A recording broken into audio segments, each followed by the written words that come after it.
Welcome to Authors on Tour Live, a weekly podcast for people who love to hear about books from the authors themselves. My name is Darren Fote, and today we are podcasting live from the Tattered Cover Bookstore, one of the premier independent bookstores in the nation, with 3 locations in the Metro Denver area. You can visit www.authorsontourlive.com for a complete list of upcoming podcasts. Wait a minute, it's time to begin. Gina Wohlsdorf was born and raised in Bismarck, North Dakota. An insomniac in childhood, she crouched over her pink desk in the wee hours and wrote illustrated storybooks that no one but she could follow. Her father, a high school English teacher, began bringing Gina the novels he was teaching and giving her quizzes on the material to demonstrate to his students that an 11-year-old girl could ace tests that they were failing. When she got to high school, she attempted to write a novel and discovered, to her embarrassment, that she was still the only person who could follow it. She triple majored at Tulane University, and following graduation she lived in northern Florida, southern France, and Minnesota. She held a variety of jobs that afforded her the time to write, including bookseller and massage therapist. She found after 2 decades of trying that her novels had begun to make sense. And she earned an MFA in creative writing at the University of Virginia. Tonight she'll be reading from and signing her chilling, pulse-racing debut thriller, Security. So please help me in joining Gina Wohlsdorf tonight. Thank you. Hey, Tattered Cover. Thank you, everybody, for coming tonight. It's so wonderful to see you, and I'm really, really grateful to see so many friendly faces in the audience, lots of people I know.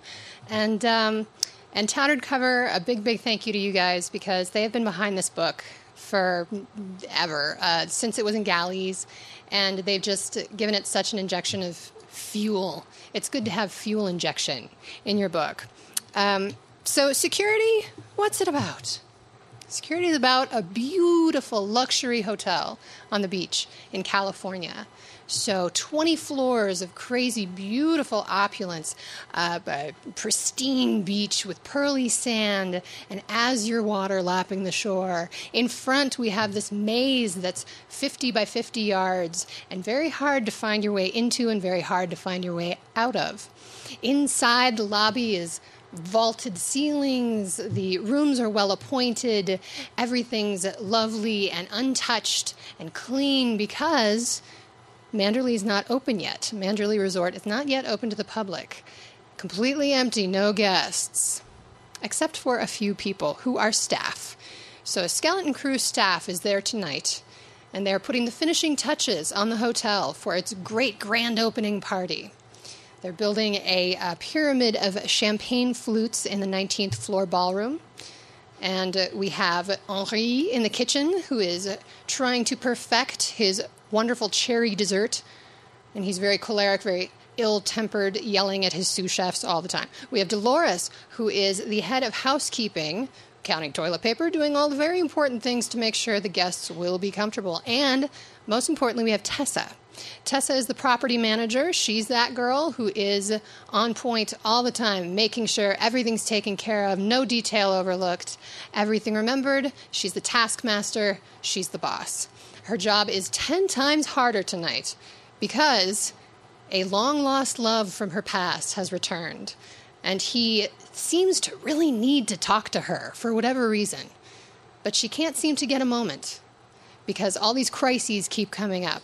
Crises like, the dessert's not working, there's a stain in the carpet, things like that. What she doesn't know is that there's something much worse going on because, unbeknownst to everyone, there is a killer in room 717 with a mask, wearing coveralls, and carrying a very big knife.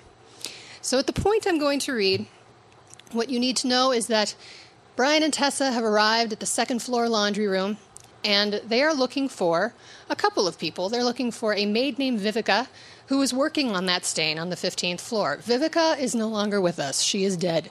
She is sequestered, her body dumped in a secret elevator that nobody knows about except for security staff. They're also looking for Franklin, who manages the hotel. Franklin is also dead, but he is conveniently in the laundry room, crisped to death in the 4th dryer. Here we go. Do you smell that? Brian says. Yeah, somebody microwaved their dinner too long. Brian sniffs, disturbed. Tessa doesn't notice as she is describing the layout to Brian.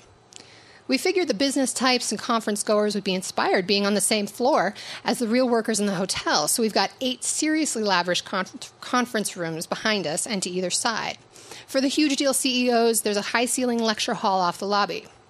I'd show you the space, except catering's using it as a staging area for the party's lobby decor, so it's full of tables and extra seating and textiles and trays, and Justin promised he'd fillet anybody who went in there and screwed with supplies, so... Tessa's tone and the rate of her words are painstakingly casual, as are Brian's assent to them, his nods. But when Tessa stops chattering, he says, "That smells..." What?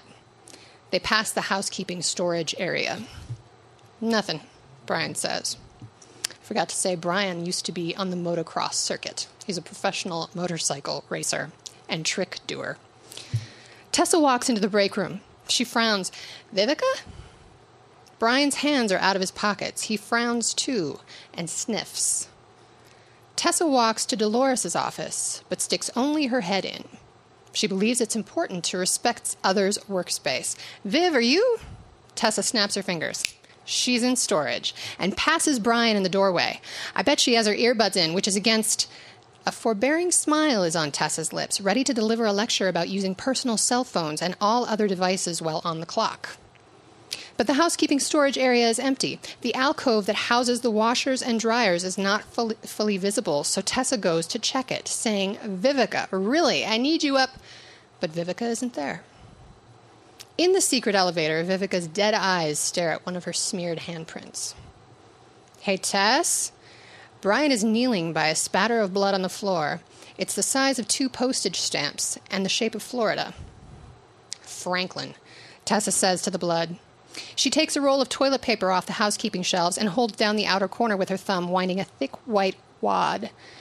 "Who's Franklin?" Brian kneels and stops Tessa from wiping up the tiny puddle. "Hold on a second. Back up. Who's Franklin?" "The hotel manager," Tessa says, allowing Brian to continue holding her bandaged hand above the stain. "Your boss?" "He wishes. Why?" Brian appears to do difficult mental math, but he does it looking around the space. He looks at the bloodstain. "How do you know this is his?" Tessa realizes what he's getting at. She smiles, amused, charmed. "It's fake. The blood's fake. Franklin likes to play practical jokes." "Yeah," Brian says, still holding her hand. "Like what kind of jokes?" "The sick kind. He promised to stop, but I think he kind of can't help it." Tessa laughs at Brian's plain worry. "Okay," she says. Dipping a finger into the red, she raises it to her mouth. Brian catches her wrist. "Tess, Christ, don't..." "It's fake. Franklin messes with Dolores all the time. She's his favorite target. Look at the soaps, the empty water bottle on the floor, the ladder right there. He was sticking the soaps together. He's done it before. And to give his prank a 1-2 punch, he squirts some fake blood on the floor." Brian brings her dripping fingertips to his nose. He smells it. "Smell it," he says. "Don't taste it. Smell it." Tessa does. Her lip curls in faint revulsion. "Right. So?" "So they don't usually bother to make fake blood smell like real blood." Brian releases her hands, steals the toilet paper, and wipes her fingertip clean while Tessa says, "Fine. One of 2 things happened. Either our head of security caught Franklin at it and intervened..." "Intervened?" Brian echoes. "And caught him how?" "I don't know. That's not my department. I'm design and logistics." She steals the toilet paper back and wipes the stain, though Brian protests. Franklin's right now having his ass handed to him. Hopefully getting fired, though that'll make the next few days a living hell for me finding a replacement. "What about the smell?" Brian says. Standing when Tessa does, he watches her toss the bloody paper in the trash. "Ha!" she says. She reaches into the garbage can, most of her top half disappearing. She lifts out a big soap ball. "That creep is fired."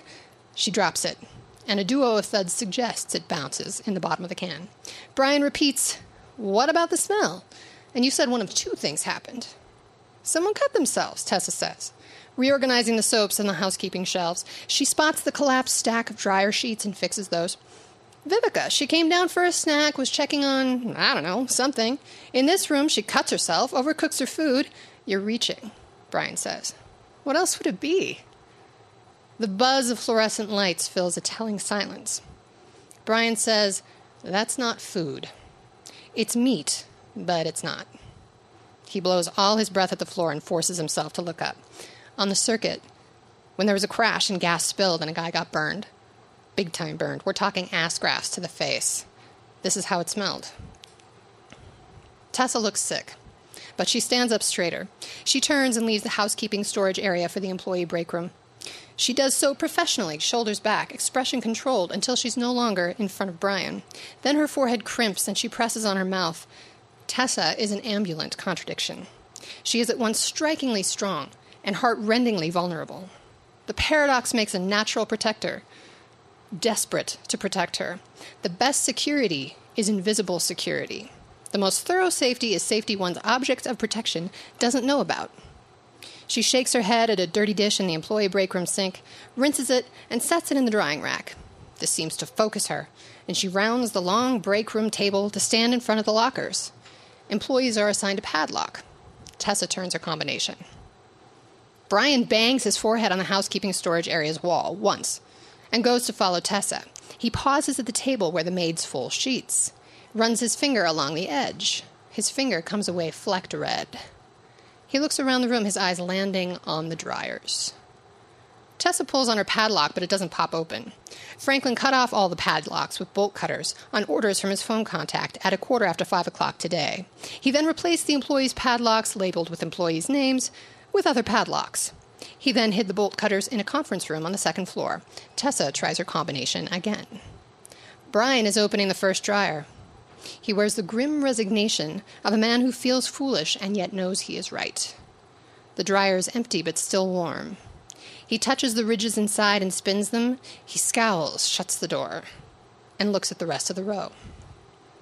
He moves to the second dryer. He looks markedly different, threatening, worlds apart from the golden retriever-like persona he's been using on Tessa this afternoon. His lips pucker and his eyebrows angle, and he opens the second dryer. It's empty, cool. He checks the third, fast. Empty. Brian inches sideways. He's shaking his head. His lips are moving in false, rapid-fire consolations that what he knows is inside isn't inside. He's reaching for the fourth dryer. Thank you. So, tattered cover format, Q&A. Anybody have any questions? It's okay if you do. It's okay to ask. And it's okay if you don't. This is a safe space. Yes? So what was the inspiration for this story? Did you have, where did the idea come from? Where did the idea come from? So I'm a big horror movie fan. I love Halloween. Halloween's my favorite movie. And I always wondered why Halloween didn't exist in book form. And I tried to write it, and it was awful. And I thought, well, that's why. And so I put it away. But I wanted to set it in a hotel, and I drew a map, actually, of this hotel. And I stuck it in my idea folder, and I forgot about it, and I left it alone. Years later, I was in grad school, and we read a book called Jealousy by Alain Robbe-Grillet, one of those French names. It's really fun to say. And it's this really strange POV experiment with this guy who is a first-person narrator, but he never uses the pronoun I. It's crazy to read. I really recommend it. But the plot was kind of boring, and I thought, God, what if you married this to an amazing plot? And then I thought of my horror movie. And so I took that and kind of commingled them. So that was the inspiration. Yes? What kind of books do I like to read? Oh, everything. I'm into Atul Gawande right now, reading a lot of nonfiction because I'm working on my second book for my publisher. And I don't read fiction while I'm writing it because it kind of bends my voice a little bit. So Atul Gawande, I kind of have a crush on him right now, which is strange. I get literary crushes. My roommate can tell you. Yeah, it's really sad. And I just read this hilarious teen novel called Survive the Night. The premise just attracted me immediately. It's these kids who are in the subway at a rave, and it turns out there's a monster with tentacles. I don't even know. I didn't know there was a monster with tentacles, but I read it. I read it straight through in a day, and I loved it. So I love that. I love Battle Royale by Kushin Takami, which is Hunger Games before the Hunger Games. Everything. I mean, name it. I like it. Have you seen that horror movie where they're in the Paris? Yes, and so below. Yeah. No, I said that to my friend. And I said, what's with all these movies that are set in these creepy places where just something goes awry? She said, that's every horror movie. What are you talking about? And I got specific. I was like, no, that one in Chernobyl. Have you seen that one in Chernobyl? Yeah. Worth it. Just for the fact that they actually did film it in Chernobyl. It's pretty wicked. Anybody else? My second book is, I've been working on it for a very, very long time. It's about a young girl whose father kidnaps her. He is an ex-con. He kidnaps her to find $4 million that he believes she knows where it is. He believes her mother told her where it is. It's buried somewhere in California. So they go on a cross-country mission. She's from Minnesota. So it's this really cool road trip novel. Very different from Security, which is like trapped in one place, you know? And that's why I wanted it to be my follow-up, because it's a wildly different challenge. It's a lot of fun. Anyone else? Yes. So the main character, is she inspired by anyone, or did you have someone in mind when you were writing her, or if she was like an actress, who would she be? You know, Tessa, I actually did a really great blog called My Book, the Movie. They had me do a post just recently on that exact topic, and I got to cast this. So what were your casting choices? yes, I made Brian either Joseph Gordon-Levitt, good choice, or what's his name, Grant Gustin from The Flash. He plays Flash. He's great because he can do good, so good, but he can do evil, so evil. And Brian, you're just never sure about him, you know? Tessa, I would love to see Anna Kendrick do it. She's never done anything quite like this, but I think she'd slay it, no pun intended. And or Megan Fox, because I saw her very recently on The New Girl, and I thought she, again, pun intended, killed it. So I think she could really bring something interesting. Just that competence, you know, and that confidence.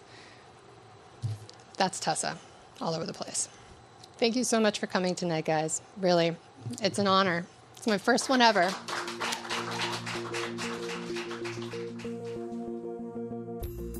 That's all for tonight's Author on Tour. I'm Darren Foden. We have been podcasting live from the Tattered Cover Bookstore in Denver, Colorado. Stay pod tuned in the coming weeks as we podcast Authors on Tour.